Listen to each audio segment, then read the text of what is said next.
Alhamdulillahirabbil alamin. Alhamdulillahilladzi arsala rasulahu bil huda wa dinil haq liyudhhirahu 'alad dini kullihi wa kafa billahi syahida. Asyhadu an la ilaha illallah wahdahu la syarikalah wa asyhadu anna Muhammadan abduhu wa rasuluhu la nabiyya ba'dah. Allahumma shalli wa sallim wa barik ala sayyidina Muhammadin wa ala alihi wa sahbihi wa man tabi'ahu ila yaumiddin, amma ba'd. Teman-teman yang dirahmati Allah Subhanahu wa taala, puji syukur kepada Allah yang pada kesempatan ini Allah ngasih lagi kita kesempatan buat belajar, buat itikaf di masjid, buat talabul ilmi, menuntut ilmu, yang mudah-mudahan apa yang kita dengar pada malam ini bisa menambah iman kita kepada Allah Subhanahu wa taala. Karena seperti yang pernah saya sampaikan dulu tuh, mencari ilmu dalam Islam intinya adalah mengasah rasa, bukan menambah wawasan. Menambah wawasan itu kebaikan, tapi bukan inti dari ilmu. Inti dari ilmu itu adalah mengasah rasa di dalam hati. Yang kalau dalam bahasa Islam disebut dengan, dalam bahasa agama disebut dengan iman. Sehingga bisa jadi seseorang tahu Al-Quran cuma satu ayat, tapi kalau dengan ayat itu dia bertambah dekat sama Allah, bertambah yakin, bertambah banyak amal solehnya, berarti dia adalah orang yang mendapatkan ilmu. Sebaliknya ada orang yang menghafal banyak ayat, mengetahui banyak hadis, atau dia punya gelar-gelar akademik di bidang agama, cuman gak nambah iman ke Allah, gak nambah takut kepada Allah, gak nambah dekat sama Allah, berarti dia cuman mendapatkan wawasan, bukan ilmu. Sehingga inti dari ilmu itu adalah mengasah rasa. Dan dalam Islam, tempatnya ilmu itu bukan di pikiran, tempatnya ilmu itu di hati. Sehingga yang disebut dengan fikih atau faqih, orang yang mengerti, kata ulama, al-fiqhu fiqhul qulub. Mengerti itu tempatnya di dalam hati. Apakah kamu sudah mengerti? Kalau kita katakan sudah, itu artinya kita udah ngerasain di hati. Bukan sudah mengerti dalam arti kita udah hafal, udah paham, udah ingat, udah tahu. Bukan itu yang dimaksud dengan sudah mengerti dalam kalimat fikih. Tetapi yang dimaksud dengan kalimat mengerti, sudah bertambah yakin di dalam hati. Sehingga kalau misalnya kita dengar satu nasihat, satu ilmu, satu tausiah, gak nambah yakin dalam hati, berarti kita baru dapat wawasan. Makanya mudah-mudahan majelis-majelis kayak gini nih bisa benar-benar mencas iman kita. Yazid, bisa nambah keyakinan kita kepada Allah SWT. Walaupun teorinya mungkin gak terlalu rumit. Ada mungkin pembahasan tentang akidah mengenal Allah dengan teori yang rumit. Dibagi-bagi. Misalnya akidah itu terbagi kepada 4 bagian. Ada istilah rububiyah, ada istilah uluhiyah, ada istilah asma, ada istilah sifat. Ini teori akidah. Tapi setelah membahas semua teori akidah ini, terus dia nggak makin yakin sama Allah, kalau ada masalah diserahin sama Allah, berarti dia baru dapat wawasan, belum dapat ilmu. Ada orang yang nggak ngerti istilah rububiyah, nggak ngerti istilah uluhiyah, asma, sifat dan seterusnya. Tapi kalau lagi ada masalah dia bilang tenang aja, ada Allah, dia dapat ilmu. Jadi kita jangan terlalu rumit dengan istilah, tapi berusaha untuk merasakan semua kebaikan-kebaikan dalam ilmu itu di dalam hati kita. Lagian kan kita nggak pengen belajar untuk dapat gelar akademis sebagai seorang LC, MA, doktor ya. Kan kita belajar pengen memperbaiki diri. Sederhana. Dan kita juga tidak belajar agama untuk menjudge orang lain, untuk menghakimi orang lain, untuk jadi bahan debat di sosial media. Kita belajar murni untuk memperbaiki diri karena kita sadar bahwa diri kita belum sempurna. Mudah-mudahan malam ini kita dapat apa yang kita cari. Terus makasih untuk kesekian kalinya buat teman-teman yang selalu hadir, yang istiqomah, yang bahkan diam-diam banyak yang datang dari tempat-tempat yang jauh, yang diam-diam banyak yang sudah berkorban untuk bisa hadir dalam majelis ilmu ini, yang mungkin udah berusaha semaksimal mungkin untuk hadir lebih awal, tapi ternyata qadarullah tetap nggak dapat tempat di dalam, harus tetap di luar. Maka mudah-mudahan Allah Maha tahu apa yang sudah teman-teman perjuangkan. Dan saya selalu nge-mention tentang anak muda Bandung kemanapun saya pergi, bahwa memang syiar teman-teman di Bandung ini udah tersebar di seluruh Indonesia. Bahkan mudah-mudahan udah tersebar di luar Indonesia, bahwa semangat hijrah anak-anak muda Bandung ditiru oleh anak-anak muda di tempat-tempat yang lain insya Allah. Sehingga kita dapat pahala dari kebaikan yang ditiru itu. Waj'alna lil muttaqina imama, jadikanlah kami imam, teladan dalam ketakwaan. Jadi imam di sini bukan suami. Kalau itu masih lama kali ya. Imam di sini adalah teladan. Belum ada tanda-tandanya soalnya. Baik teman-teman, malam ini kita akan bahas tema plesetan dari salah satu grup band pada masanya. Yang tahu ini berarti usianya sekian. Saya juga nggak tahu karena masih muda. Nggak gaul makanya nggak tahu. Kalau nggak salah namanya Lamb of God ya. Jadi diplesetin jadi Mat of God. Tentang apa itu? Tentang, ini kalau yang plesetannya ya, tentang gimana kita belajar memahami maunya Allah. Gimana kita belajar mengerti apa yang Allah kehendaki di dalam satu peristiwa kalau kita ngalamin sesuatu. Karena kalau kita nggak ngerti maunya Allah, nggak ngerti apa kehendak Allah di dalam apa yang kita alamin, kita jadi gampang putus asa. Kita jadi kadang-kadang malah berburuk sangka kepada Allah. Kalau udah berburuk sangka kepada Allah, pasti kita akan mengambil jalan-jalan yang harusnya kita hindari. Nah, kita belajar nih memahami Allah kayak gimana sih maunya. Dan orang yang dekat sama Allah ngerti banget yang gini-gini nih. Kita pengen belajar kayak gitu juga. Kan ada orang, sebutlah kita ya sama temen, kita tuh udah dekat sama dia dari SD, kita udah barengan. Sama-sama SD tapi beda SD-nya. Nggak lucu ya? Nggak ketawa gitu. Dari SD udah barengan, SMP barengan, SMP apa? SMA barengan, kuliah barengan, nikah sendiri-sendiri. Nah, udah dari dulu tuh kita udah kenal banget sama dia. Jadi kan kita udah punya feel ya. Udah ngerti banget lah, udah peka banget dia kayak gini, dia kayak gitu, dia lagi sedih, dia lagi marah, dia tersinggung. Kita udah ngerti banget nih. Begitu dia ngomong satu kata, kita langsung ngerti. Misalnya dia ngomong apa gitu, oh berarti dia lagi nggak enak hati nih. Dia WA aja nih. Di WA kalau dia bilang aku berarti lagi santai. Kalau dia bilang saya berarti dia lagi kayak ada masalah nih sama kita. Ya udah nanti saya tunggu di mana gitu. Oh kayaknya ada salah nih. Jadi kita peka karena kita ngerti dia. Terus ada apa yang kita lakuin tuh kita ngelakukan sesuai dengan, karena kita empati ya, kita ngelakuinnya sesuai dengan apa yang nyaman buat dia.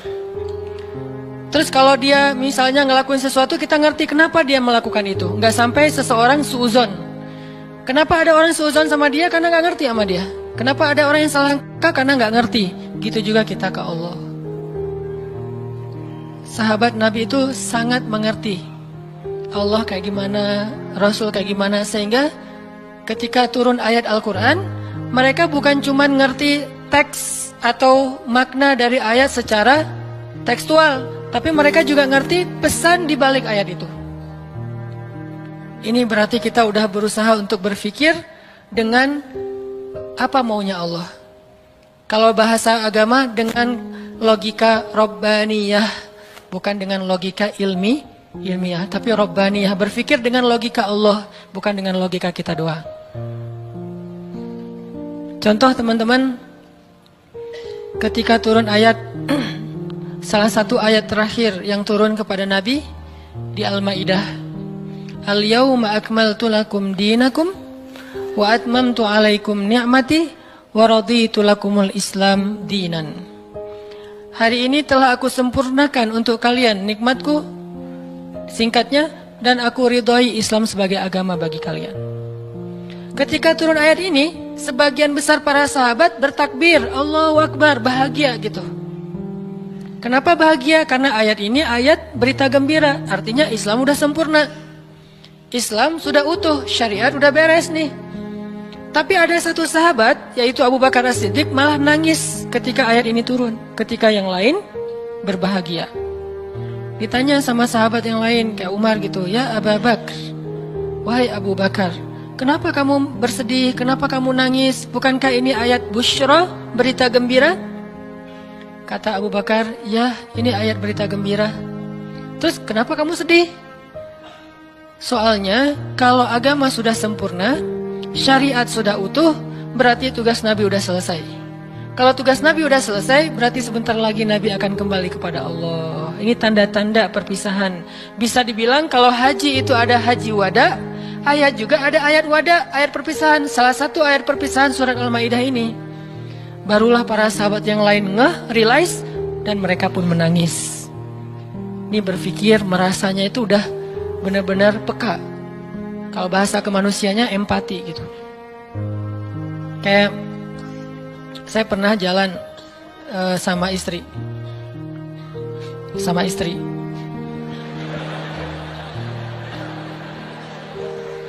Soalnya nggak mau saya jalan sendiri, pasti jalan sama istri.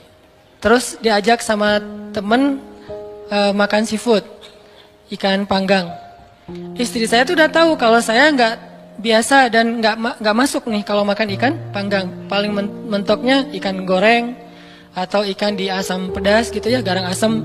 Tapi kalau yang panggang nggak masuk. Diajak sama teman saya, Ustadz ada ikan panggang enak banget nih, seafood, bener-bener makannya di samping laut. Saya kan nggak enak nolak undangan ya. Oh ya boleh. Istri saya langsung lirik-lirik. Dan dia nanya, ada yang digoreng nggak? Kenapa dia bisa langsung ngomong gitu? Kan tahu kan jawabannya? Nah, ada nggak yang ngerasain kita kayak gitu kalau lagi jalan? Belum ya? Duh, maaf ya salah ngomong. Yang empati sama kita, yang ngerti banget kita maunya apa, nggak sukanya apa, dia langsung ngerti, langsung minta ikan goreng. Karena saya tahu saya nggak bisa makan ikan panggang. Atau ada yang ngajak makan kayak ada terasinya, ada jengkolnya. Ini enak banget nih, segala macam promo gitu. Saya diem aja. Kan nggak mungkin saya bilang saya nggak suka jengkol, nggak suka terasi. Ternyata menu favorit restoran itu justru jengkol sama terasi. Istri saya langsung mesen apa gitu. Ada telur goreng misalnya. Ini artinya udah ngerti dan berpikir, merasa dengan cara empati tadi, peka. Bisa nggak kita ke Allah kayak gitu? Sehingga ketika Allah memberi kita satu hal yang kita sebut musibah, kita sebut kayak ujian, karena kita mengerti Allah, akhirnya kita tahu harus kayak gimana. Akhirnya kita tahu gimana maunya Allah, apa ada yang ada di balik suatu peristiwa yang kita alamin. Ini penting teman-teman. Kenapa? Biar kita bisa belajar sabar, belajar husnuzon, dan survive dalam satu masalah. Menggunakan logika Allah. Nah, untuk itu kita coba angkat satu kisah di dalam Al-Quran yang menjelaskan tentang matematikanya Allah ini, ada di dalam surat Al-Anfal. Coba teman-teman buka surat ke-8, surat Al-Anfal. Kita tilawah beberapa ayat pertama. Kita lihat nih logika Allah ketika kayak bentrok dengan logika hambanya. Yaitu surat Al-Anfal ayat 5. Kita baca ayat 5 sampai ayat 8. Ini salah satu peristiwa ketika logika Allah kayak bentrok dengan logika manusia. Kepengennya Allah beda sama kepengennya hamba. Terus apa yang dilakukan hamba itu, terus apa hasil setelah itu? Kita coba baca ayat 5 sampai ayat 8. A'udzu billahi minasy syaithanir rajim. Silakan.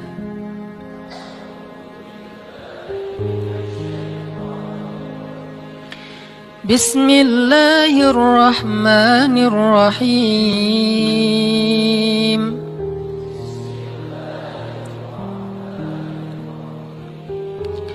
Kama akhrajaka rabbuka min baitika bil haqq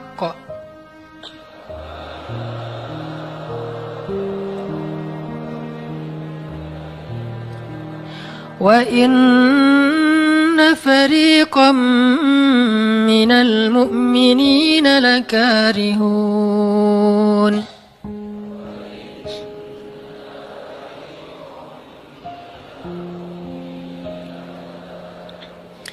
يجادلونك في الحق بعدما تبين كأنما يساقون إلى الموت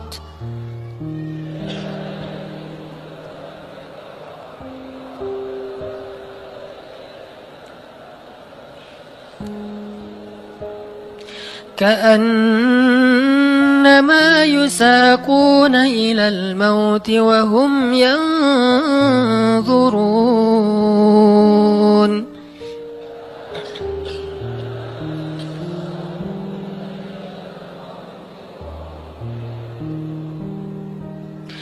وإذ يعدكم الله إحدى الطائفتين أنها لكم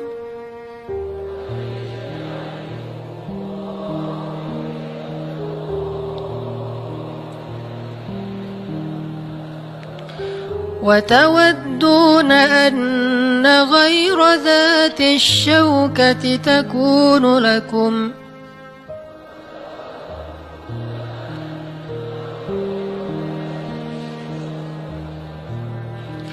ويريد الله أن يحق الحق بكلماته ويقطع دابر الكافرين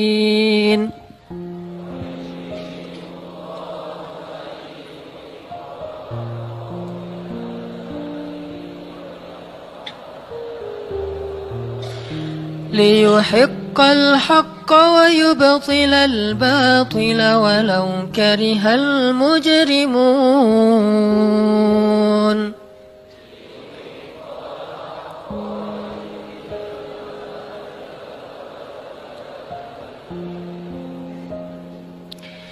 Yaitu sebagaimana Tuhan kalian telah menyuruh kalian untuk pergi dari rumah kalian dengan sebenar-benarnya. Meskipun sesungguhnya sebagian dari orang-orang yang beriman itu tidak menyukainya. Mereka membantahmu wahai Muhammad tentang kebenaran setelah nyata bahwa mereka pasti akan menang. Seakan-akan mereka dihalau kepada kematian sedang mereka melihat sebab-sebab kematian itu.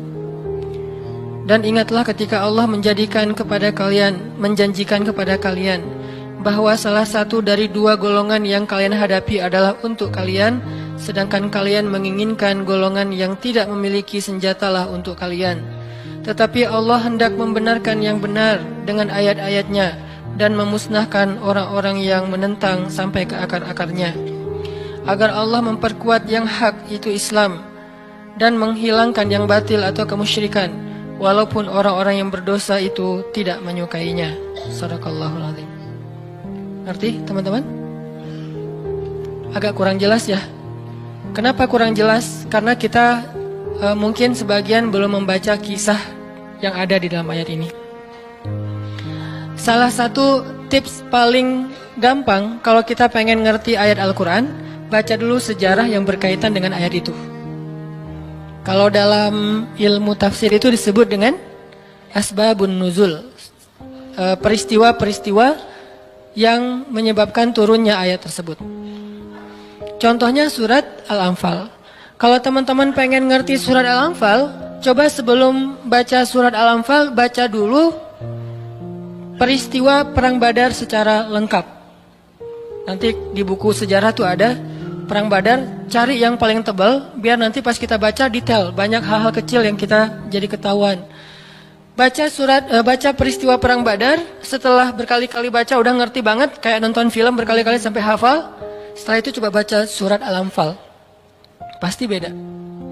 Seolah-olah kita ngalamin ketika ayat itu turun. Itulah bedanya sahabat sama kita. Mereka lebih mengerti Al-Quran karena mereka ngalamin. Nah kita kan cuma membaca teks sejarah, tidak mengalami. Tapi kalau kita baca sejarah berkali-kali lalu baca Al-Anfal, itu akan lebih berasa. Itu yang saya alami. Nah, termasuk ayat yang tadi kita baca. Apa sih yang terjadi sampai turun ayat kayak gini? Yang terjadi dulu di tahun kedua setelah Nabi hijrah ke Madinah, orang-orang Mekah yang dipimpin oleh Abu Sufyan mau berdagang ke Syam. Apa yang mereka bawa dalam karavan dagang? Harta-harta orang Islam yang dirampas ketika orang Islam hijrah ke Madinah. Jadi kayak misalnya Abu Bakar hijrah ke Madinah, harta Abu Bakar yang ditinggalin di Mekah itu dirampas sama Abu Sufyan. Terus ada Suhaib bin Amr Ar-Rumi hijrah ke Madinah. Semua harta yang ditinggalkan di Mekah, pasarnya, ladangnya, ternak-ternaknya diambil oleh Abu Sufyan lalu didagangkan ke Syam. Nah, setelah 2 tahun kaum muslimin berada di Madinah, dapat kabar nih kalau Abu Sufyan dan karavan dagangnya baru pulang dari Syam membawa keuntungan hasil dagang harta kaum muslimin yang dirampas di Mekah. Berarti yang dibawa oleh Abu Sufyan harta siapa? Harta kaum muslimin ya, harta sahabat. Sehingga Nabi mengatakan, mari kita cegat Abu Sufyan yang ngelewatin jalur dekat kota Madinah. Karena emang itu jalur lintas antar negara. Mari kita cegat Abu Sufyan dan kita ambil kembali hak kita. Itu tawaran Nabi kepada orang-orang Muhajirin. Makanya bisa dibilang perang Badar ini perang khusus buat orang Muhajirin. Orang Ansor nggak boleh ikut. Karena awalnya juga pengen ngambil harta orang Muhajirin. Itu skenario awal. Mencegat karavan dagang untuk mengambil kembali hak mereka. Yang namanya karavan dagang kan gak banyak pengawal. Beda dengan pasukan perang. Paling-paling pengawalnya 10-20 dibandingkan sahabat yang 300 orang, ini kecil. Sedangkan keuntungannya kalau berhasil mencegat besar. Jadi tantangannya, resikonya kecil, keuntungannya besar. Ini skenario awal. Sehingga para sahabat semangat.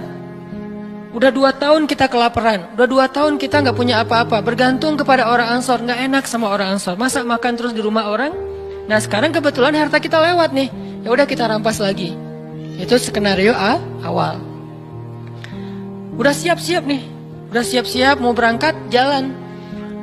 Tengah jalan, Abu Sufyan dapat berita, kan pakai mata-mata gitu, dapat berita bahwa kaum muslimin mau mencegat. Akhirnya Abu Sufyan langsung nelpon Abu Jahal. Jahal gitu. Nelpon Abu Jahal. Dan sinyalnya bagus lagi waktu itu. Langsung telepon. Gak putus-putus.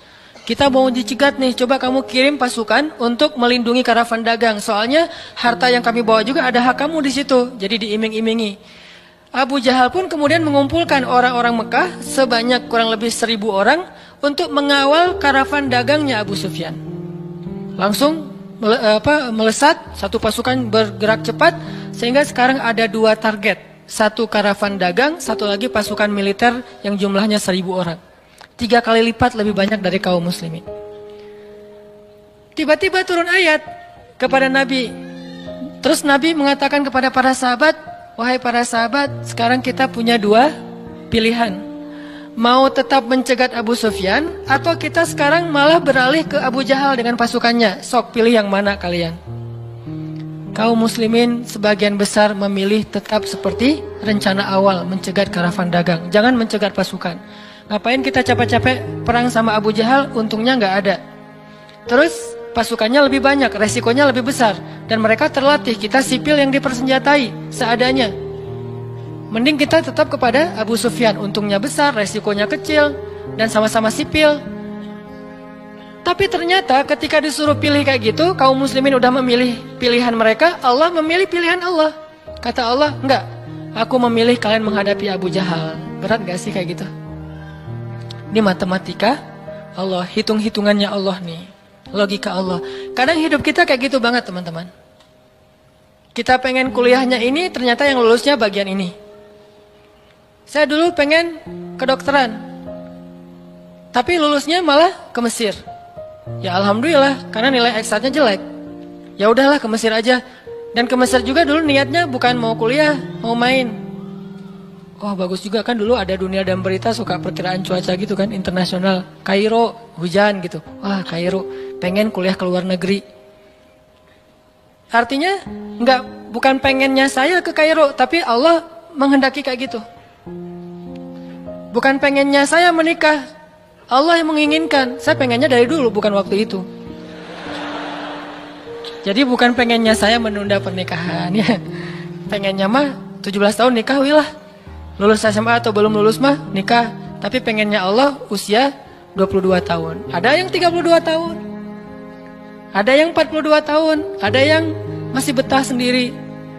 Nah pengennya kita mah udah mau nikah nih sekarang nih. Tapi pengennya Allah, jangan, kamu jaga ibu dulu. Pengennya kita kerjanya kayak gini nih, usaha, tapi takdirnya Allah jadi misalnya masuk ke pegawai negeri, atau sebaliknya pengennya pegawai negeri malah jadi pengusaha, dan seterusnya. Ada lulusan sains tapi usahanya di wisata kuliner, di usaha kuliner. Ada yang kayak gitu. Ada teman saya lulus ITB planologi, tata kota, tapi usaha kuliner, tapi alhamdulillah dan sukses. Jadi kadang-kadang kepengennya kita sama Allah itu suka bentrok. Dalam kondisi kayak gitu apa yang harus kita lakukan? Termasuk kepengennya kita nggak punya anak dulu, tapi nggak tahu gimana caranya tiba-tiba punya anak misalnya. Masih nggak tahu lagi gimana caranya ya. Kan ada tuh udah nikah, kita jangan punya anak dulu ya, karir dulu ya aja, tapi ternyata nggak ada ikhtiar, pasrah gitu ya, akhirnya punya anak misalnya. Kan bukan kepengennya kita. Atau pengen punya anak tapi belum punya aja, udah 15 tahun menikah belum punya anak. Kayak Nabi Zakaria, gimana nih? Ketika apa yang kita inginkan dengan apa yang Allah inginkan, kesannya bentrok. Itulah yang terjadi kepada kaum muslimin dalam perang Badar. Mereka pengen Abu Sufyan, Allah pengen Abu Jahal. Sehingga Allah katakan di ayat 5-nya, wa inna fariqam minal mu'minin lakarihun. Walaupun sebagian orang-orang yang beriman itu karihun, gak suka. Sehingga pada diam-diam mereka sebetulnya ngeluh gitu.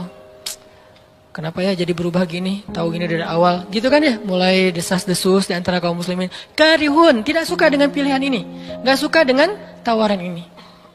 Inilah yang terjadi. Dan kita kadang-kadang juga karihun dengan kehendak Allah.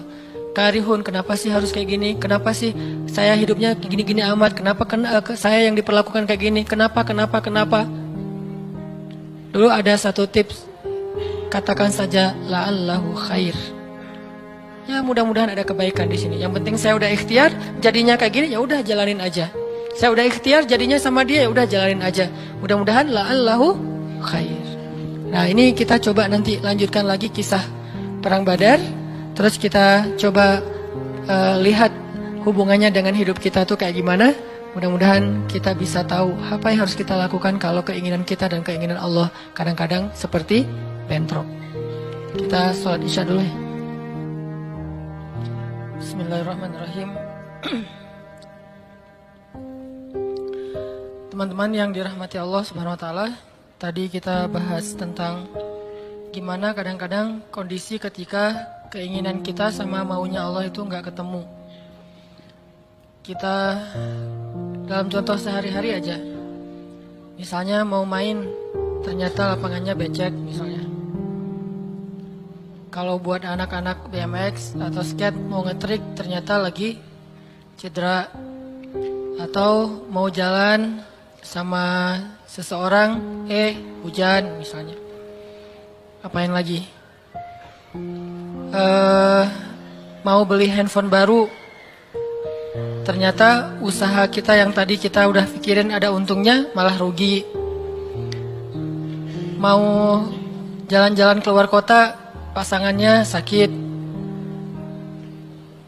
Dan banyak, kadang-kadang penyebabnya sepele banget, tapi bikin kita kecewa.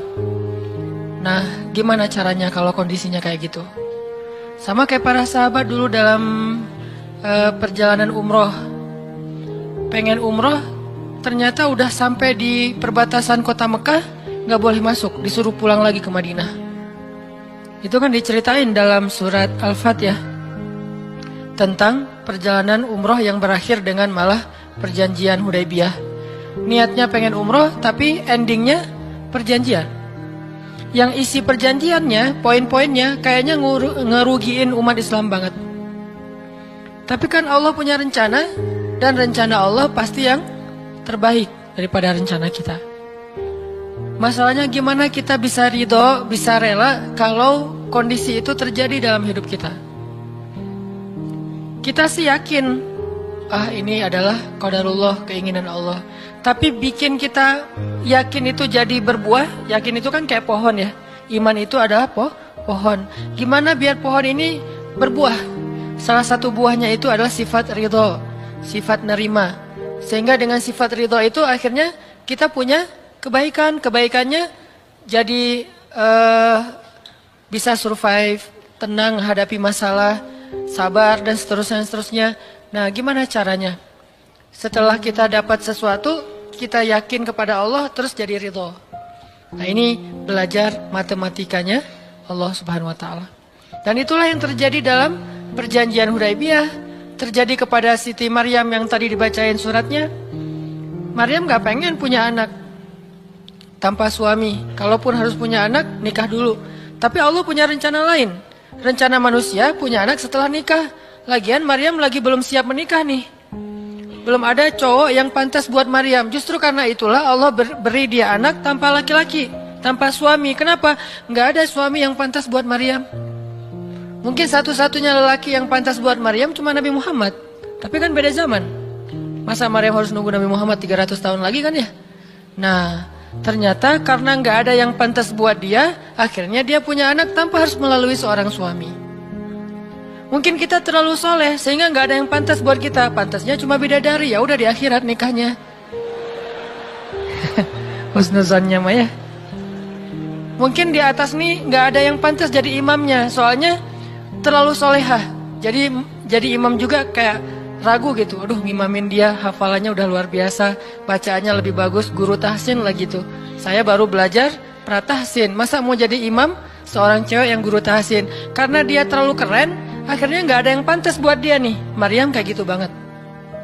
Karena terlalu keren, terlalu soleh, sampai ulama aja ragu, Maryam ini nabi atau bukan gitu. Sehingga ada dua pendapat ulama, sebagian bilang Maryam bukan nabi, orang soleh. Tapi ada ulama yang bilang Maryam itu emang nabi, satu-satunya nabi dari cewek. Satu dari 4 perempuan yang sempurna. Dan di antara 4 itu kayaknya menurut sebagian ulama Maryam nomor 1 tuh. Walaupun secara usia Asia, Maryam, Khadijah, Fatimah. Tapi Maryam itu paling keren lah. Tiba-tiba hamil, datang cowok keren, baju putih, jubah putih, auranya tuh luar biasa. Pokoknya cowok paling keren aja. Sampai Maryam kaget dan berta'awuz. Inni a'udzu birrahmani minka in kunta taqiyya. Aku berlindung kepada Allah dari kamu. Ketemu cowok keren malah berlindung, bukan bersyukur. Coba. Duh, keren banget ya. Astagfirullah, auzubillah, gitu kan ya. Nih Maryam nih. Duh, ceweknya keren banget. Udah lama ngelihat baru auzubillah. Enggak, dari awal auzubillah. Kenapa? Ada pasangan di sebelah gitu. Ada istrinya.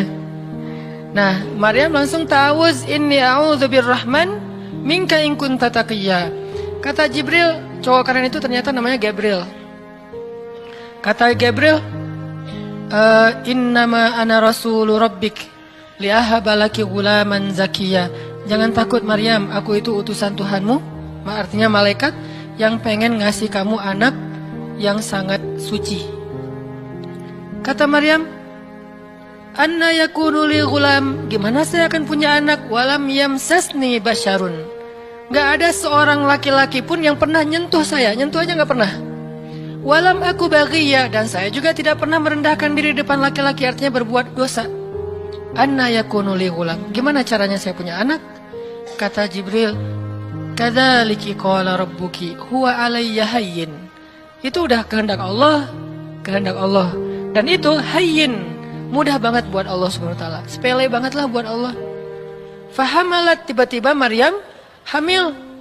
Fantabadat bihi makanan qasiyya. Karena Maryam malu ketahuan hamilnya, akhirnya Maryam pun pergi ke suatu tempat yang terpencil, qasiyya, Aqsa. Aqsa itu artinya tempat yang jauh. Masjidil Aqsa disebut Al-Aqsa karena dia jauh dari Masjidil Haram. Kalau Madinah kan dekat. Masjid yang paling mulia kan ada 3 itu ya, Mekah, Madinah, Palestina. Nah, dia disebut Aqsa karena tempatnya jauh. Makanan qasiyya, tempat yang sangat jauh, terpencil, nggak ada siapa-siapa. Fantabadat bihi makanan qasiyya. Fa'aja ahal makhadu. Tiba-tiba dia udah harus ngelahirin setelah sekian bulan, mungkin 9 bulan.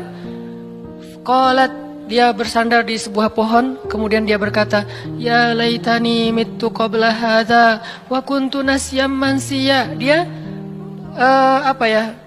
kayak orang menyampaikan satu bentuk kalimat sedih, kayak kalau bahasa sederhananya kayak ngeluh gitu.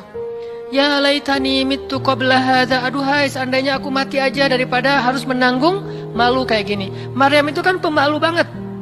Mahkota sifat malu itu dipakai banget sama Maryam. Makanya ketahuan hamil nggak punya suami itu buat Maryam pukulan paling luar biasa, telak banget. Walaupun dia nggak berbuat dosa, tapi tetap aja orang kan ngata-ngatain dia. Ditambah lagi Bani Israel, tahu sendiri kan Bani Israel suka banget viralin fitnah. Ada apa viral Bani Israel teh? Maryam hamil di luar nikah, viral. Semua orang ngomongin mana Maryam, mana Maryam. Terus rumahnya tuh dilemparin batu karena dianggap sebagai pembawa sial bagi Bani Israel. Dasar Maryam ngaku-ngakunya suci, sok suci segala macam. Sehingga Maryam bilang, ya laitani mittu qabla hadza. Aduhai seandainya saya mati aja sebelum ini terjadi pada saya. Sehingga saya menjadi orang yang tidak pernah dibicarakan oleh siapapun. Sedih. Berarti pengennya Maryam beda dengan pengennya Allah. Secara emosional, secara manusiawi, secara fitrah ada penolakan dan itu manusiawi. Maryam menolak. Begitu juga sahabat Muhajirin. Wa inna fariqam minkum lakarihun. Minhum lakarihun. Walaupun sebagian kalian itu dalam keadaan karih, menolak, nggak suka. Emangnya kita mau nerima musibah? Pasti kita nolak kan secara spontan, fitrah, manusiawi, nolak. Ya laitani mittu qabla hadza wa kuntu nasyan mansiya. Aduhai seandainya aku mati aja sebelum kejadian ini terjadi padaku, sehingga nggak ada orang yang ngomongin tentang aku. Jadi nggak ada trending topik tentang Maryam waktu itu. Dia berharap kayak gitu. Semua berita buka channel mana aja Maryam. Asal buka Instagram yang muncul duluan di home tuh Maryam. Viral banget, semua orang ngomongin Maryam. Sehingga Maryam bayangin, semua orang ngomongin kita se-Indonesia. Karena emang sebelumnya kan Maryam memang selebgram banget kan. Semua orang pengen nge-following Maryam. Jangankan yang cewek-cewek, yang cowok juga pengen nge-following Maryam. Cuman gak ada yang pantas.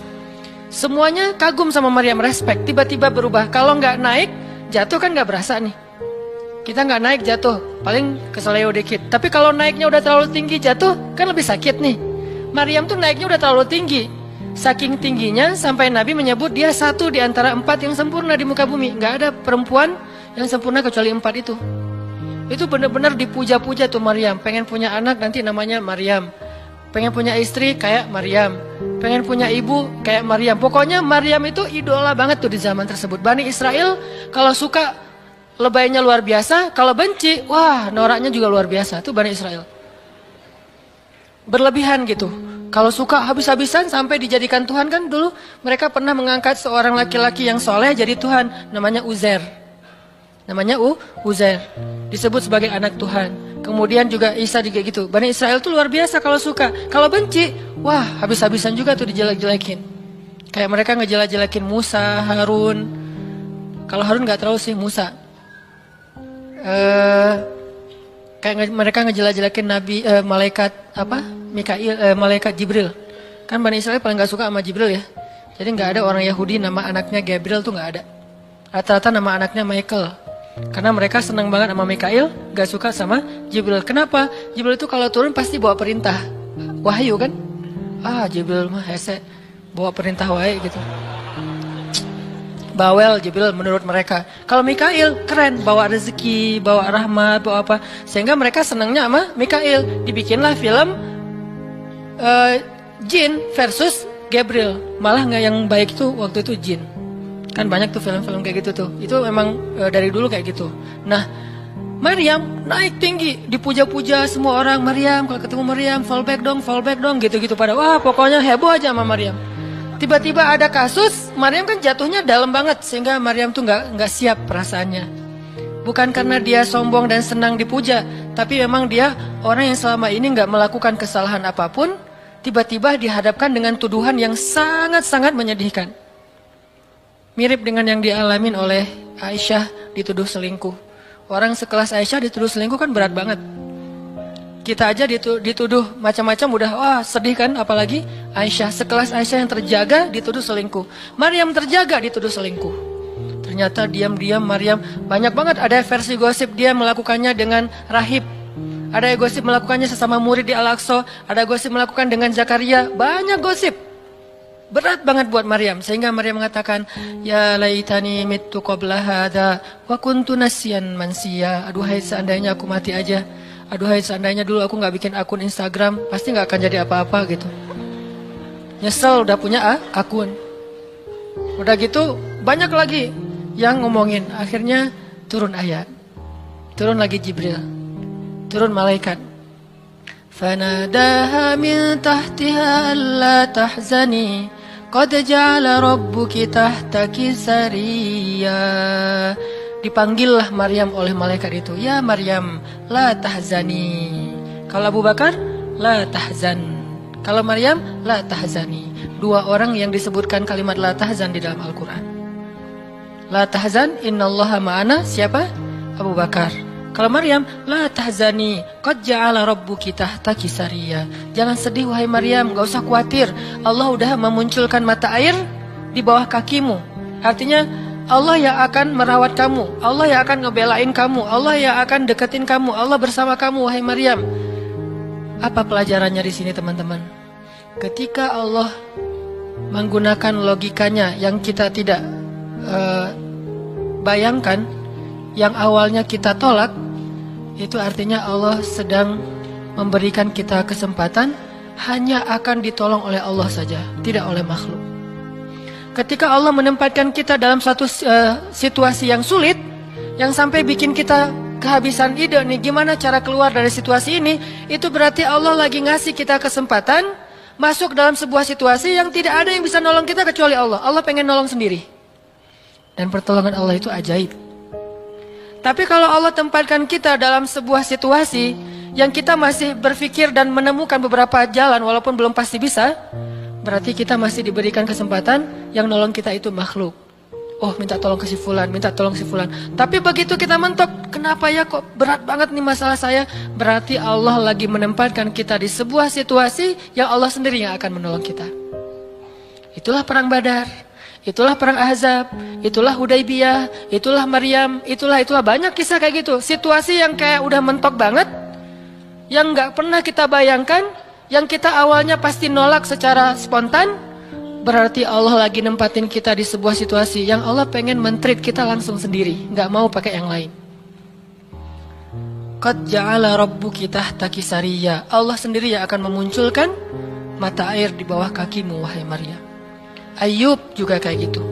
Semua dokter datang habis uang Ayub untuk biaya dokter tapi nggak sembuh. Kenapa? Allah nggak pengen kesembuhannya dengan cara-cara yang kebayang oleh Ayub. Allah nggak pengen kita dapat jodoh dengan cara yang kebayang oleh kita. Reunian, stalking Instagram, salah ngambil kebab. Pokoknya yang kebayang sama kita itu nggak akan. Kenapa? Allah pengen ngasih kita cara yang cuman Allah sendiri yang tahu dan itu surprise. Dan itu istimewa banget. Apa itu? Kalau saya tahu berarti bukan surprise kan? Tunggu aja, masing-masing punya rahasia sendiri-sendiri. Dan ini yang bikin kita terus berharap. Sehingga Maryam tiba-tiba ngelihat di bawah kakinya sama Isa udah ada mata air. Minumlah dari mata air itu. Terus kata Allah, wa huzzi ilaiki bijid'in nakhlah tusaqit 'alaiki rutban janiyya. Ya Maryam, goyangkan pohon kurma yang ada di sebelahmu. Kan dia tadi bersandar di pohon kurma pas ngelahirin. Terus disuruh goyangin tuh pohon kurma. Saya pernah bilang, bayangin gimana seorang perempuan yang baru ngelahirin, yang lagi lemah disuruh goyangin pohon korma. Pohon korma itu ukuran diameternya sebesar meja ini nih. Lebih besar daripada diameter pohon kelapa. Bayangin, ngegoyang pohon korma sebesar ini, seorang perempuan, goyang gak tuh pohon? Gak bakal. Laki-laki aja gak goyang, apalagi sendiri. 10 orang laki-laki aja ngegoyang pohon korma segede ini, belum tentu goyang. Goyang aja enggak, apalagi sampai ngejatuhin buah korma. Kalau buah korma yang udah tua jatuh masih mending, nih yang muda jatuhnya tuh. Berarti kan goyangnya lumayan tuh. Berapa skala Richter ya? Yang muda jatuhnya rutoban, janiyah, bukan korma yang tamar, yang udah tua, yang udah emang dihembus juga pakai angin, jatuh enggak. Wahuzzi, goyangkan pohon kurma itu ya Maryam. Apakah Maryam berpikir, Allah kalau ngasih perintah yang logis deh? Enggak kan? Kan Allah tahu ini pohon kurma dan saya baru ngelahir, masa disuruh goyang? Enggak. Logika kayak gini, pertanyaan kayak gini enggak muncul dari orang yang udah pasrah banget sama Allah, yakin kalau Allah yang perintahkan, lakukan aja deh. Gak usah tanya gimana nanti hasilnya, itu bagian Allah, bagian kita ngelakuin apa yang Allah perintahin, disebut dengan ikhtiar. Kadang-kadang ikhtiarnya gak nyambung dengan hasil, tapi Allah suruh, ya udah lakuin aja. Maryam pegang tuh pohon, baru digoyang dikit udah langsung berguncang. Tusakit alaiki, jatuhlah, bukan jatuh, berjatuhanlah, berarti banyak nih. Berjatuhanlah untukmu rutoban janiyah, buah-buah kurma yang masih muda tapi manis. Artinya apa? Hasilnya Allah yang pilih. Kurma yang mana yang mau jatuh, dengan rasa apa yang mau jatuh, yang jaraknya sekian dari tempat duduknya yang Maryam yang akan jatuh. Allah yang menentukan hasil. Tugasnya Maryam cuma ngegoyangin dong, walaupun gak mungkin akan terguncang. Ini iman. Belajar iman. Allah yang suruh, ya sudah saya lakukan. Allah suruh ikhtiar, ya saya ikhtiar. Allah suruh berobat, ya saya berobat. Tapi hasilnya Allah yang nentuin kayak gimana caranya. Akhirnya rutoban janiyah, berjatuhan. Kata Allah, fakuli washrobi wa qarri aina. Makanlah Maryam, minumlah Maryam, dan bersenang hatilah kamu dengan semua ini. Sehingga kata Nabi komen setelah baca ayat ini nih. Nabi komen Nabi apa? Korma dan manusia itu ada hubungan sejarah, diciptakan dari jenis tanah yang sama. Jadi pohon-pohon lain itu jenis tanahnya beda. Cuman satu yang mirip dengan manusia, jenis tanahnya korma. Sehingga salah satu yang cepat merecovery seorang perempuan yang baru ngelahirin adalah makan rutoban janiyah, korma yang yang muda tapi manis. Jangan dikasih ke bayinya ya, keselak, bahaya. Kasih ke ibunya. Kalau ke bayinya, tamar, korma yang udah tua, terus dikunyah sama bapaknya dengan syarat bapaknya udah gosok gigi. Jangan habis makan bala-bala, cengek, makan kurma, kasih ke bayi. Kasih ke bayi yang tua, kasih ke ibunya yang muda, dan itu cepat merecovery seorang perempuan. Kata Nabi, di situ ada obat dari penyakit. Intinya teman-teman, kayak gitu ternyata cara Allah. Ini logika Allah nih. Sehingga ketika kaum muslimin, balik lagi ke surat Al-Anfal, dihadapkan dengan satu pilihan yang mereka nggak pernah ngebayangin, dan secara spontan karihun, menolak, maka Allah Subhanahu wa Ta'ala menyampaikan kenapa Allah memilih itu. Karena kata Allah, tujuan dalam pencegatan ini bukanlah mengambil harta, tetapi untuk menunjukkan mana yang benar, mana yang batil. Ya sudahlah, daripada menentang Allah, sami'na wa ta'na, ikut. Walaupun sebetulnya hatinya masih karihun, nggak rela gitu. Ikutlah pilihan Allah dan Rasul. Mereka pun ganti rute, dari yang tadi rute mau mencegat Abu Sufyan, sekarang rute kepada Abu Jahal. Mulai ngutus mata-mata Abu Jahal, berapa pasukannya segala macam, bermalam di sebuah tempat di daerah situ. Malamnya Nabi itu nggak bisa tidur. Nabi sepanjang malam beristighosah. Jadi istighosah itu teman-teman salah satu di antara sunnah-sunnah Nabi SAW. Apa istighosah artinya? Doa yang sangat lama.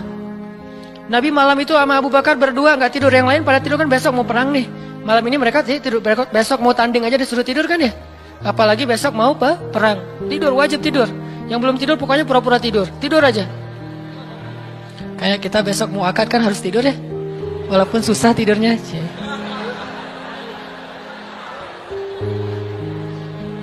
Pokoknya kalau mau akad nggak bisa tidur teman-teman. Ngapain? Ngafal aja, saya terima kok. Nanti takut salah saya tolak kan bahaya. Udah diizinin sama calon mertua masih ditolak. Nah, malamnya pada tidur kecuali 2 orang, Rasul sama Abu Bakar. Selalu berdua orang ini nih, pokoknya soulmate banget. Direkam soulmate-nya di Al-Quran. Rasul beristighosah, doa yang sangat khusyuk, berharap banget, panjang lagi doanya sepanjang malam, sampai Nabi mengangkat kedua tangannya itu nggak gini, tapi gini. Pernah nggak doa kayak gini? Nah, makanya masih sendiri ya. Coba istighosah, ya Allah. Langsung tuh. Jadi kalau doa jangan gini doang, apalagi gini santai. Sesekali doa, Allah. Ternyata belum naik lagi sampai mungkin. Dan itu ada sunnahnya, Nabi berdoa dengan, kan Nabi berdoa kadang mengangkat tangan, kadang tidak mengangkat tangan, kayak doa sehari-hari misalnya angkat tangan kan ya. Kayak mau makan misalnya, Bismillahirrahmanirrahim amutu wa ahya. Allahumma barik lana gitu ya. Kan nggak harus ngangkat tangan. Sarewai ini. Nah, udah kadang Nabi doanya gini, nelunjuk. Bukan perintah Allah, ya Allah kasih lo ya. Enggak. Nelunjuk dengan filosofi Arab sama filosofi Indonesia beda. Makanya jangan menerjemahkan teks Arab dengan konteks kita, dengan persepsi kita. Terjemahkan dengan persepsi bahasa sendiri. Apa sih maksudnya? Gitulah. Jadi di Arab tuh kalau gini bukan merintah. Gini tuh artinya cuma engkau yang saya harapin ya Allah gitu maksudnya. Jadi kalau ya Allah itu maksudnya engkau doang yang saya harapin, iya karena budua iya karena selain gitu. Bukan ya Allah pokoknya harus ya bukan. Kalau kita pakai dengan logika kita kan kok doa sih nggak sopan sama Allah kayak gitu-gitu amat. Kalau ke manusia mungkin gitu agak kurang sopan. Kalau ke Allah sopan. Bisa gini, bisa biasa aja, bisa gini. Gini juga ada beberapa level. Ada yang gini sampai ke paling atas. Biasanya yang paling atas tuh bab jodoh sih. Kalau bab kuliah masih gini, kerja, giliran jodoh paling tinggi. Apalagi kalau udah jodohnya balikan sama mantan, tuh kayaknya naik kursi. Lebih tinggi lagi. Jadi malam itu Nabi beristighosah sampai syal beliau jatuh, nangis, janggut beliau basah dengan air mata, nangis panjang malam, ya Allah jika besok kami kalah perang, terbunuh semua, mungkin di muka bumi ini nggak akan ada lagi orang yang menyebut la ilaha illallah. Abu Bakar ngambil rida syalnya Rasul ditaruh lagi, cukup bagimu ya Rasulullah, cukup ya Rasulullah. Allah udah mendengar. Abu Bakar menenangkan Rasul, tapi Rasulullah terus saja gitu. Kayak kita lagi doa kata teman, udah Allah udah dengar, taruh dulu. Kalau kita mah gitu ya. Nah, tapi jangan dibayangin gitu. Rasulullah pasti khusyuk banget, nggak kayak kita. Udah selesai berdoa, pagi-pagi sahabat riuh. Innalillah gitu. Kalau kita kan innalillah pasti ada yang meninggal ya. Siapa yang meninggal? Enggak, innalillah itu musibah, enggak harus selalu orang meninggal. Ya Rasulullah maafkan kami. Kenapa? Ternyata sebagian para sahabat malam itu digoda oleh syaitan sehingga semua pada mimpi basah, maaf. Tapi kayak gitu emang sejarahnya. Bukan semua, sebagian besarnya mimpi basah. Sehingga pas bangun mereka dalam keadaan junub, kotor, tidak suci, tapi nggak ada air. Untuk wudhu aja kurang, apalagi untuk mandi. Dan mandi junub kan harus semuanya. Sedangkan besok mereka mau berperang melawan musuh dalam keadaan tidak suci. Ini kayak pertanda buruk gitu. Dan mereka merasa mentalnya makin drop. Tiba-tiba Allah beri ketenangan buat mereka. Turun air hujan. Malam itu hujan turun. Hujannya hujan lokal lagi. Camp kaum muslimin hujan, camp orang kafir enggak. Hujan. Nyebrang-nyebrang, hujan enggak. Yang mana di Indonesia gitu. Di camp kaum muslimin hujan, di campnya orang kafir nggak hujan. Akhirnya pada mandi, alhamdulillah, Allah Akbar. Itu nanti ada ayatnya setelah itu. Coba nanti baca lagi halaman kedua. Ketika ada adegan hujan segala macam, itu ceritanya kayak gitu. Akhirnya makin mantap. Alhamdulillah bisa mandi, wudhu, minum. Baru mereka yakin bahwa ini adalah benar-benar perintah Allah. Nah hidup kita tuh kalau kita ngejalanin hal-hal kayak gini, kita bakalan kayak lagi jalan bareng Allah. Sehingga nanti kita akan banyak ngelihat keajaiban-keajaiban Allah. Kalau kita nggak pernah masuk dalam situasi ini, kita tuh kenal Allah cuma dari kata orang, nggak pernah jalan bareng. Kita kayak kenal seseorang, tapi kata teman kita. Cuma lihat postingannya doang, tapi nggak pernah jalan bareng, jadi nggak kenal dekat gitu, dan nggak akan dapat feel. Begitu juga kita kenal Allah. Kalau kita kenal Allah hanya dalam situasi normal, wajar, nyaman, berarti kita kenal Allahnya cuma dari katanya, cenah. Nggak pernah ngalamin sendiri. Begitu kita dihadapkan dengan situasi kayak gini, berarti kita lagi diajak Allah jalan bareng. Yuk jalan bareng saya. Siap ya Allah. Hah? Banyak kejutan-kejutan, banyak yang bikin kita kaget. Kenapa? Karena kita jalannya dengan zat yang maha kuasa. Dia akan tunjukin kekuasaan-kekuasaannya. Dan kekuasaan Allah yang paling luar biasa ditunjukin justru dalam kesulitan. Kalau dalam normal nggak luar biasa namanya. Kayak kita sama teman kita, dia ngasih kita hadiah atau pinjam duit 100.000 pas kita lagi awal bulan. Kan biasa aja ya. Coba kalau dia pinjemin duit 50.000 pas akhir bulan, kan luar biasa kan? Jadi makin kita sulit, Allah tunjukin kekuasaannya, di situ kita makin lihat gimana kita tuh bergantung banget sama Allah. Emang Allah bikin skenarionya kayak gitu. Sehingga kalau kita teman-teman dihadapkan atau dikondisikan sama Allah dalam suatu keadaan yang kita nggak siap, yang kita nolak, yang kita berontak, tapi di sisi yang lain kita yakin ini ketentuan Allah, belajar meyakini, oh Allah lagi ngajak saya jalan nih. Allah lagi ngajak saya jalan biar lebih kenal sama Allah. Biar Allah nunjukin langsung. Satu, kedua niatin juga, oh Allah pengen memperlakukan saya khusus, nggak mau pakai yang lain, berdua aja biar Allah yang menolong saya. Karena udah nggak bisa ngarap siapa-siapa. Akhirnya kaum muslimin pun melakukan peperangan Badar, duel dulu nih. Jadi ada kayak tarung dulu 3 orang dari kaum muslimin, 3 orang dari orang kafir. Tarung salah satunya jagoannya Nabi, kesayangan dan kebanggaan Nabi banget, anak muda yang bernama Ali bin Abi Thalib. Ali maju, kalah musuh, terkapar, 3-tiganya mati. Kaum muslimin bertakbir, ahadun ahad. Yel-yel yang dipakai oleh Bilal dulu di Mekah, dipakai oleh kaum muslimin. Menanglah perang Badar.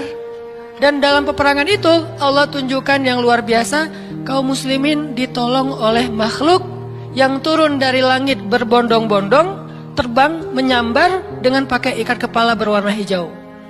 Malaikat. Jadi ada khusus malaikat yang tugasnya sebagai malaikat militer. Ini malaikat angkatan udara nih. Malaikat militer. Kalau yang tadi kan di Maryam angkatan darat. Jadi ngasih korma segala macam. Ini angkatan udara. Nyambar dari atas, bayangin. Kaum muslimin lagi perang, tiba-tiba serangan udara, kan luar biasa tuh. Dan ini pertolongannya munculnya kenapa? Karena kaum muslimin memilih pilihan Allah, menggunakan logika Allah. Di logika itu, di jalan itu, di kondisi itu, Allah bakalan nunjukin banyak keajaiban. Kalau kita pengen lihat keajaiban, belajarlah untuk bersabar kalau kita tiba-tiba berada dalam kondisi kayak gitu. Kalau enggak, kita enggak akan pernah melihat keajaiban dan kebesaran Allah. Tiba-tiba datang malaikat nyamber, terus pergi lagi, nyamber lagi. Itu berbondong-bondong tuh, ribuan malaikat. Ngapain sih kok banyak banget ribuan malaikat? Sebetulnya satu malaikat juga ngehembus kan habis tuh orang kafir ya. Ya apaan sih orang-orang, habis kan ya? Gampang kan buat malaikat, kenapa sampai ribuan? Kata Allah alasannya bukan untuk ngancurin orang kafir. Alasannya untuk meneguhkan orang beriman. Jadi Allah kirim banyak tujuannya untuk meneguhkan orang beriman. Sehingga bertambahlah keyakinan mereka kepada Allah Subhanahu Wa Taala. Kita aja yang memang tidak diberikan kesempatan bisa ngelihat malaikat. Tapi malaikat tuh nolongin kita. Terutama nolongin teman-teman yang masih fisabilillah. Itu Allah, malaikat dekat banget sama mereka. Saya udah gak tega nyebutnya. Udah lama kan saya gak menggunakan kata itu ya. Gak tega juga lama-lama. Teman-teman yang masih sendiri, yang masih dalam penantian, malaikat itu kalian gak sendiri. Ada malaikat di sebelah. Malaikat juga kasihan sama kita. Kita aja yang nggak ngelihat. Ada malaikat. Kenapa di sini? Saya khusus ditugaskan nemenin orang-orang kayak kamu dan teman-teman kamu. Oh ya, malaikat yang khusus nemenin yang berstatus J tadi. Ada hadisnya Ustadz? Nggak ada sih. Tapi yakinlah bahwa malaikat itu diutus untuk menolong orang-orang yang sabar. Status sabar kan bisa status masalah tadi, bisa masalah rezeki, bisa masalah sakit. Pokoknya ada malaikat aja yang nolongin mereka. Ngedoain mereka, berselawat untuk mereka, memberikan naungan rahmat untuk mereka. Pokoknya banyak tuh. Apalagi para sahabat yang tadi mau memilih pilihan Allah walaupun awalnya nolak, karihun. Karena udah milih pilihan Allah, Allah berikan pertolongan yang luar biasa. Mungkin kalau tadi mereka maksain pilihan sendiri, bisa jadi dua-duanya nggak dapat. Abu Jahal nggak dapat, Abu Sufyan nggak dapat apa-apa. Untungnya mereka bersabar memilih pilihan Allah. Itulah hidup. Makanya teman-teman, kalau pas kita dapat satu musibah atau satu masalah, satu ujian, kehilangan sesuatu, itu berarti kita dikasih kesempatan untuk ngedapetin sesuatu yang lebih baik. Gimana caranya? Berhusnuzon kepada Allah. Karena kata Allah, Ana inda dhanni abdi bi. Aku tergantung prasangka hambaku kepadaku. Berarti kalau kita misalnya lagi dapat masalah, terus kita berhusnuzon, oh Allah pengen ngasih yang lebih baik. Itu Allah berarti kayak gitu. Kan kesempatan kan? Kenapa kita malah gunain kesempatan itu untuk bersuuzon? Kenalah kita dengan apa yang kita persangkakan. Aku tergantung prasangka hambaku kepadaku. Pas ada musibah kehilangan sesuatu, oh mungkin memang Allah pengen ngasih saya yang lebih baik dari ini. Ini kan udah lama saya pakai, ini udah 2 tahun, 3 tahun, pengen diganti sama Allah. Itu gitu banget Allah tuh sama kita. Terus kenapa kita gak mau berprasangka baik kalau kayak gitu? Masalah yakin. Kalau kita malah pas dikasih musibah kehilangan sesuatu bilang, apa lagi maunya Allah, kayaknya Allah gak senang dengan saya taubat nih, maka Allah juga akan memperlakukan kita kayak kita prasangkain. Makanya kalau kita dapat musibah, ujian, itu berarti kita dikasih kesempatan untuk memikirkan sesuatu yang baik yang akan Allah kabulkan. Kalau nggak dikasih itu, berarti kita nggak dikasih kesempatan memikirkan yang lebih baik. Begitu dikasih, oh saya harus mikirin yang lebih baik nih. Kayak gitu aja terus. Apapun musibahnya. Termasuk yang tadi, gagal dalam hubungan, diputusin atau ditolak.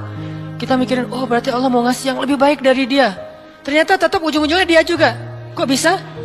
Oh berarti dia diperbaiki sama Allah. Dibuat lebih baik, dibuat lebih soleh, lebih pantas, baru bareng dengan kita. Coba kalau nggak dibuat lebih soleh udah langsung jadian. Kan bisa bahaya juga buat kita. Stres juga kan mikirnya ya. Makanya Nabi mengatakan, sebaik-baik perhiasan adalah istri yang soleha. Itu benar-benar menyenangkan hati. Kebahagiaan bagi laki-laki itu adalah memiliki seorang istri yang soleha. Istri yang soleha itu bukan cuman istri yang hafal Qur'annya banyak, yang hafal hadisnya bukan wawasan. Istri yang soleha itu istri yang akhlaknya baik. Yang kalau kita ngelihat dia langsung bahagia. Jadi pulang ke rumah itu gak pernah nyetel TV. Kenapa papa gak pernah lihat TV? Kan lihat mama.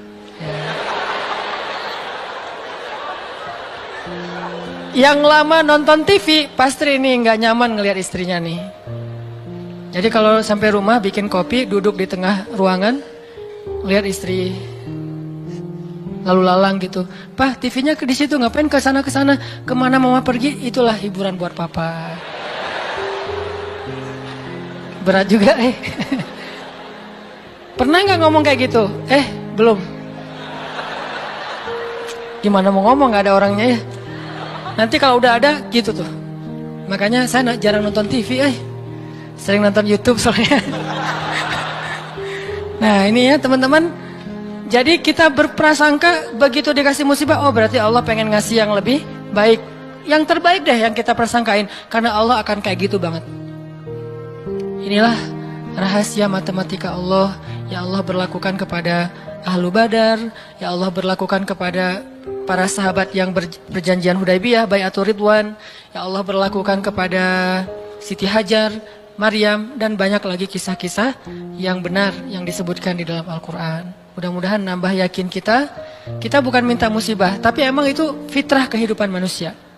Udah kayak gitu sunatullah. Semua yang hidup pasti dikasih ujian. Jangankan orang biasa, jangankan orang beriman, orang biasa aja dikasih ujian, apalagi beriman.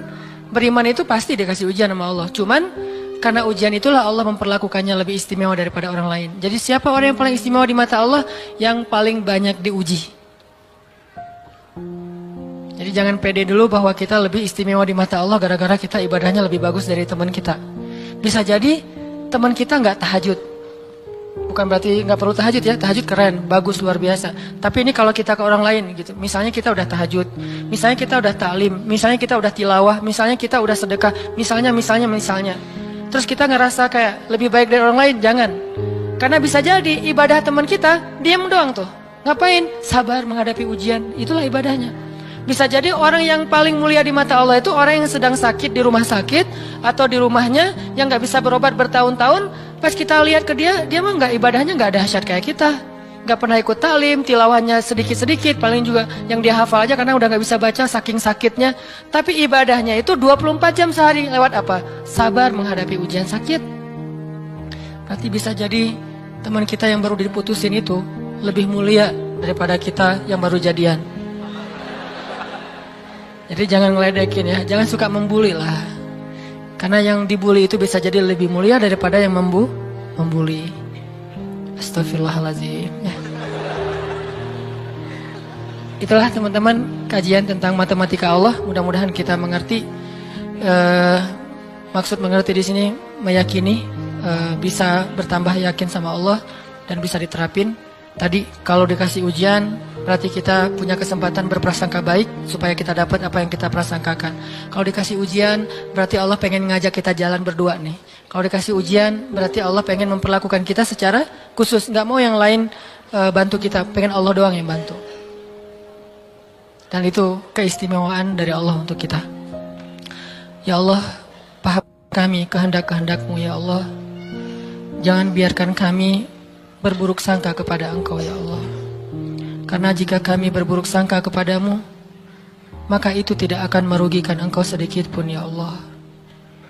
Jika kami berputus asa, itu pun tidak akan merugikan-Mu ya Allah.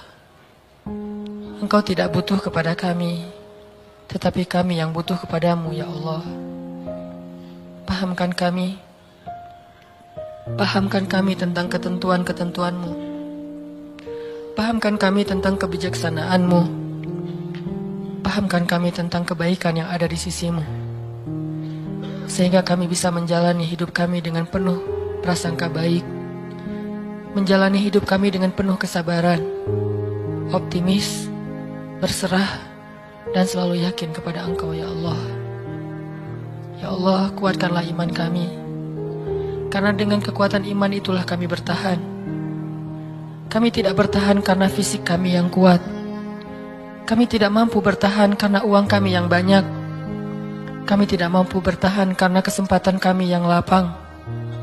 Kami bertahan dalam satu ujian jika iman kami kuat kepada Engkau ya Allah. Kuatkanlah iman kami ya Allah. Terutama ketika kami merasa lemah, sendiri dan tidak berdaya. Ketika kami merasa tidak ada yang bisa menolong kami dalam satu masalah selain Engkau ya Allah. Ketika kami merasa ujian yang kami hadapi sudah hampir di batas kemampuan kami ya Allah. Saat itulah dekap kami dengan kasih sayang-Mu ya Allah. Dekap kami dengan kasih sayang-Mu sebagaimana Engkau mendekap Rasulullah SAW. Tolong kami, temani kami sebagaimana Engkau menemani Rasulullah dan Abu Bakar di dalam Gua Thur.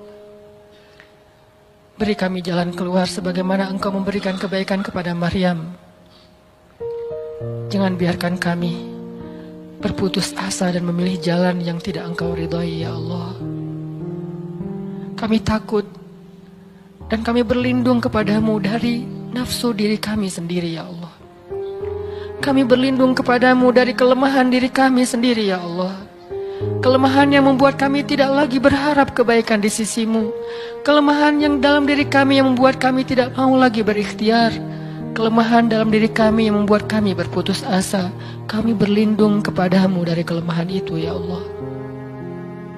Fahamkan kami. Pegang kami erat ya Allah ketika kami akan terjatuh. Justru kami sangat membutuhkan-Mu saat itu ya Allah. Kami sangat membutuhkan-Mu saat itu ya Allah. Janganlah Engkau tinggalkan kami di saat-saat kami paling lemah. Janganlah Engkau tinggalkan kami di saat kami gamang dan bingung. Bukankah Engkau berfirman, Alam yajidka yatiman fa'awa wa wajadaka dhallan